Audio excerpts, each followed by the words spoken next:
Welcome to the art studio. Hey guys, it's Ava. Welcome back to my YouTube channel. So this is for a school project. It's for my technical writing class. We have to record a how-to video. So today, I'm gonna be showing you how to throw on the potter's wheel. Currently in our ceramic classroom or our art studio here at my high school, and I've already wedged, got my clay ready. So yeah, this is just gonna be the steps on what you need to do and how to throw on the potter's wheel. So without further ado, let's get started. Alright, so I'm going to start by grabbing a bag of clay. I'm currently using our B-Mix, and I'm going to cut off a small slab. I don't really measure the clay. I kind of just eyeball it until I figure out what I want to use. And then I'm going to start the wedging process. So wedging is kind of similar to how you would knead bread or knead some dough. So I'm going to smack my slab into the table a little bit to kind of flatten it out, and then I'm going to start wedging. So for wedging, you want to push forward with the palm of your hands and then roll it backwards with your fingers, as you can see. The technique I'm doing is called the ram's head, so when I hold it up in a second, you'll see it kind of makes a ram's head.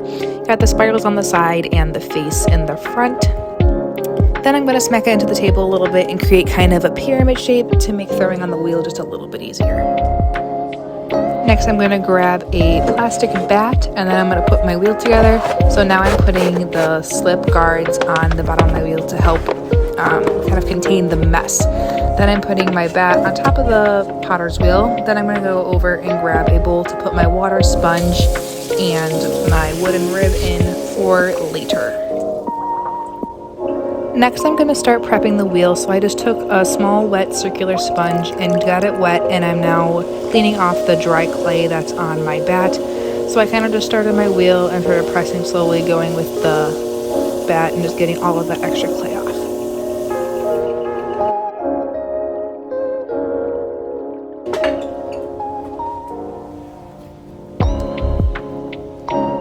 Once that's done, I'm going to take my clay and smack it as hard as I can in the center just to make sure the clay sticks. And then I'm going to rotate it a little bit and pat it down to really make sure that it's stuck on there and it won't fly off while throwing. Then I'm going to speed my wheel up a little bit and start the first step, which is coning and doming. So this is how we center the clay to make sure you don't have a wobbly piece. Disclaimer, in the end my piece ends up a little wobbly, but you know what, that's okay. It just gives it character. So you're going to start by pushing your hands together and kind of pulling them upwards. As you can see, it's kind of creating a little pyramid cone-like shape, I guess you could call it. So you're going to keep pulling up a little bit, and as you can see, my top is a little bit wonky, so I'm going to press down with my thumb to try and flatten that out a little bit. And I'm left-handed, so I'm throwing a little bit differently because I'm just weird and happen to be a lefty.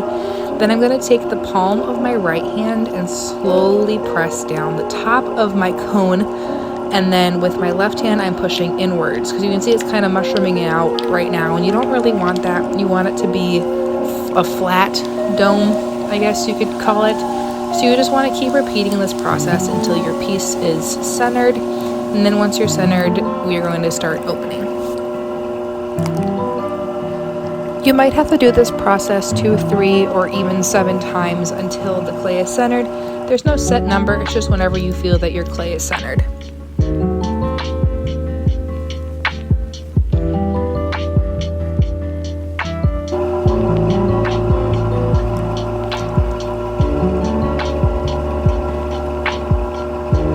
As you can see, I have my dome. It's still a little lopsided, but for these purposes, I think it's okay.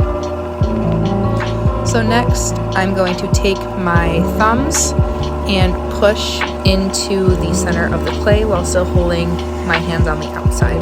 So you can see I'm kind of going slowly, pushing my fingers all the way through the clay. You want to be careful and not go all the way to the bottom though, or you will end up with a flower pot. And for this video, we're not making a flower pot. As you can see, it created the little hole in the center, and I'm just going to go down a little bit more just to make sure my base isn't super thick, so that way it's less trimming I have to do later.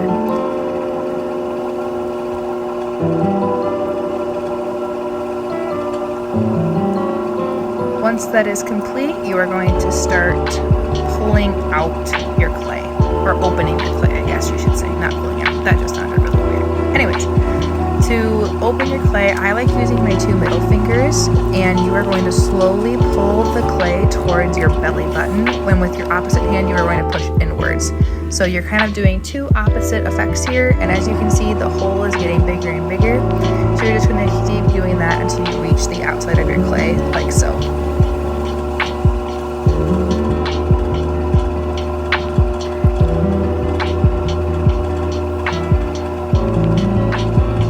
Right now what I'm doing is just cleaning out all of the excess water that's in the bottom of my pot. So I'm just taking a wet sponge and just holding it against the bottom just to get all of the extra wet clay out.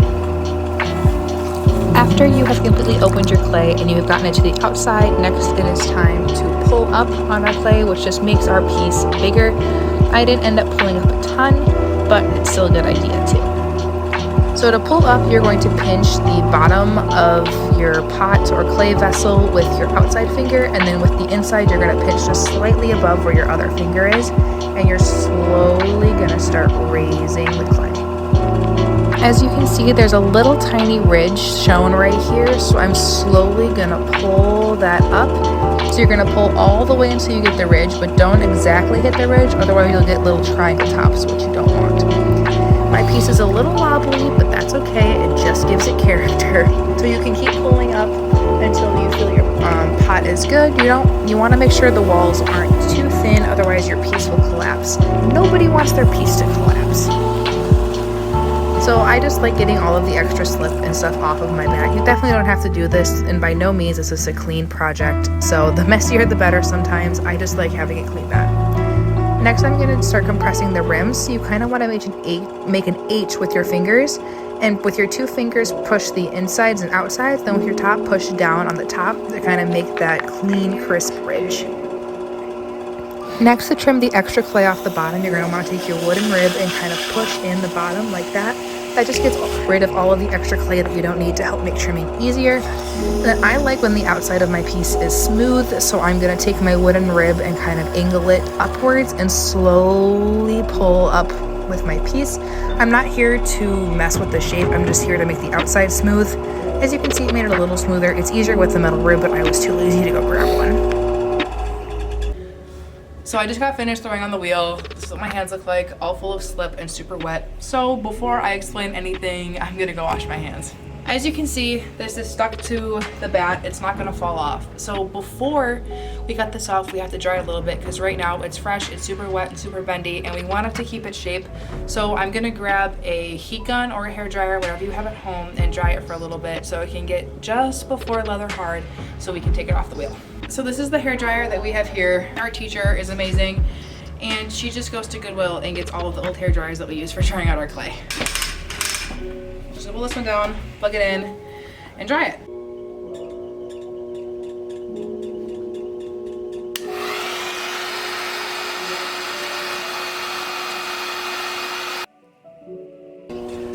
Okay, so a good way to test to make sure your piece is dry enough to take off is I just put my hand or a finger, and if no, so here's some clean fingers. When I go through and touch it, no clay comes off. No wet clay comes off of my fingers. So now I know it's ready to be cut off. You're not even gonna be able to see me. That's fine. There's Taylor. Okay, so to cut off your piece, I'm just going to take the wire tool and put it on my wheel and press down really tightly with my thumbs and slowly rotate it in the opposite direction that my wheel's spinning. And as you can see, my piece just popped off. So after you've chopped your piece off of the bat, it looks like it's still attached. It's not, I promise. You grab one of these like wooden boards or something that is less sticky than the plastic bat and just transfer it over, like so. I go like so when it's sticking. Pop it off, like that. After you put your piece on one of the wooden board things, grab a bag. You can use a garbage bag, small garbage bags, grocery bags. We just reuse the clay bags. And you're gonna roll it up, kind of like this. And you're gonna place it on top of your piece just so it can dry out slowly.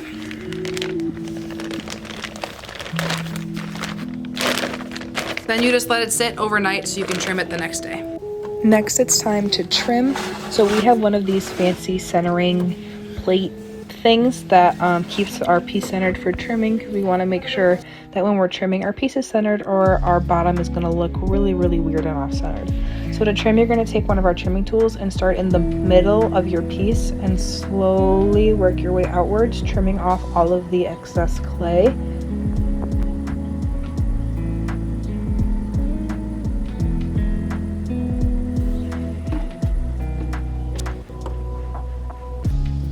Once your piece is bone dry and complete, it comes into this bad boy. This is our bisque fire kiln. So bisque firing is getting the piece ready to be glazed. So I'll show you an example of what it looks like, because my piece won't be done yet. This is an example of a bisque fired piece of pottery, as you see.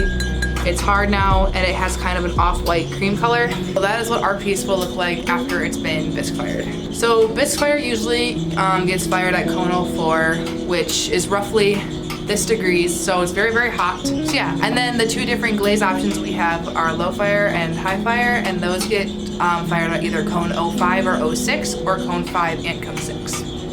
So let's go see the glazes. Here are all of our glazes. So this is our low fire cabinet. These glazes typically get fired at cone 04, or cone 05, or cone 06. So these glazes come in lots of bright colors and designs and tend not to run as much as the high fire ones do.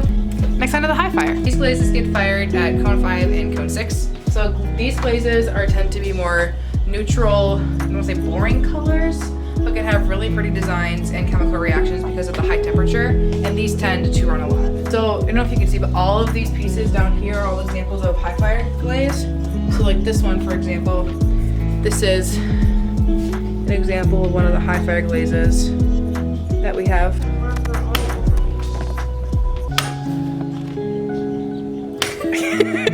So guys, that was it for my ceramics how-to video tour of our art studio here at the high school. If you enjoyed, make sure you like, comment, subscribe, follow Taylor on Instagram. she's a real fun gal. Anyways, hope you guys enjoyed this video. That's about it. Your teacher has fled the building, you know that, right? Yeah, Okay. she's leaving for the dolls. You're gonna be ridiculously cool and cleanly in here, right? No, I'm actually planning on ruining the whole entire art studio. Alright, well, not really my responsibility. So this is one of the pieces I've been working on. I made Bruno from Encanto. Isn't that so fun? And a couple of his fingers and like feet broke off. Wedging tables. Taylor Ford. Oh my god. Hi, Mr. Keith. There you are. Here we are. Bye, guys. I said, hey, do you feel the way that I do? I said, hey.